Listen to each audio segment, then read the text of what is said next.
बलोचिस्तान के शहर नोशकी से गिदरोशिया पॉइंट के नुमाइंदा जहूर जमालदीनी की रिपोर्ट के मुताबिक डिप्टी कमिश्नर नोशकी अमजद हुसैन सोमरू और असिस्टेंट कमिश्नर जहूर बलोच ने हफ्ते के रोज नोशकी प्रेस क्लब का दौरा किया। इस मौके पर प्रेस क्लब में कायम लाला सिद्दीक बलोच लाइब्रेरी में दस्तयाब सहूलियात का जायजा लिया। नोशकी प्रेस क्लब के सदर गुलाम रसूल जमालदीनी ने डिप्टी कमिश्नर अमजद हुसैन सोमरू और असिस्टेंट कमिश्नर जहूर बलोच को प्रेस क्लब के मसाइल से मुतालिक ब्रीफिंग दी। डिप्टी कमिश्नर नोशकी ने प्रेस क्लब लाइब्रेरी के लिए फर्नीचर्स और सीसीटीवी कैमरों की तनसीब का ऐलान किया।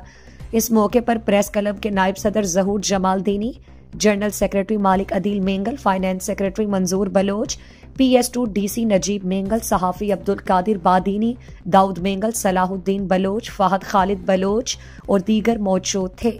डिप्टी कमिश्नर अमजद हुसैन सोमरू और असिस्टेंट कमिश्नर जहूर बलोच ने सहाफ़ियों से गुफ्तगू में कहा कि प्रेस क्लब और सहाफ़ियों का मुआशरे में इंतहाई अहम किरदार है।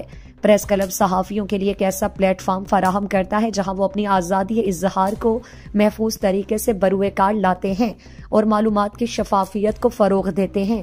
ये क्लब सहाफ़ियों के हुकूक की हिफाजत, पेशावराना तरबियत और मसाइल के हल के लिए आवाज़ बुलंद करने का जरिया बनता है। सहाफ़ी मुआशरे की आंख और कान होते हैं जो आवाम तक दुरुस्त और गैर जानिबदार मालूमात पहुंचाते हैं। एक मुतहरिक और आज़ाद सहाफ़त जमहूरी मुआशरों की बुनियाद है और प्रेस क्लब इन इक़दार के फ़रोग़ में कलीदी हैसियत रखता है।